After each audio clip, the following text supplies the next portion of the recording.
بسم اللہ الرحمن الرحیم۔ السلام علیکم دوستو، جس خوشخبری کا اہل سنت کو سالوں سے انتظار تھا، آخر وہ بڑی خوشخبری سامنے آ رہی ہے۔ جی ناظرین، تحریک لبیک پاکستان کے سربراہ علامہ سعد حسین رضوی اور ڈاکٹر اشرف آصف جلالی کی ملاقات ہونے والی ہے۔ ملاقات کیسے ہوگی، مکمل تفصیل سے آپ کو آگاہ کیا جائے گا۔ مزید آگے بڑھنے سے پہلے اس چینل کو سبسکرائب کریں، ویڈیو کو لائک کریں اور خاص طور پر کمنٹس باکس میں اپنی رائے کا اظہار ضرور کریں۔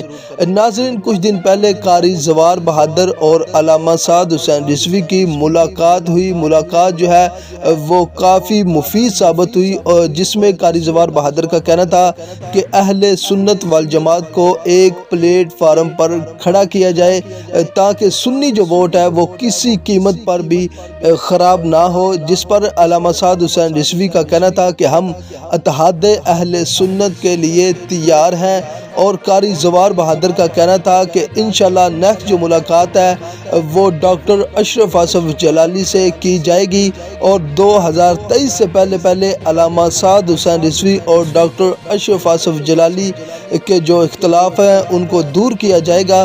یاد رہے کہ اشرف آصف جلالی علامہ خادم حسین رضوی کے قریبی ساتھی تھے، اور انہوں نے تحریک لبیک پاکستان کے لیے کافی جد و جہد کی تھی۔ کچھ کارکنان کا یہ بھی کہنا تھا کہ اشرف آصف جلالی کو تحریک لبیک پاکستان سے دور رکھا جائے، اور کچھ کارکنان کا یہ کہنا تھا کہ اتحاد اہل سنت جو ہے وہ وقت کی بہت ہی اہم ضرورت ہے۔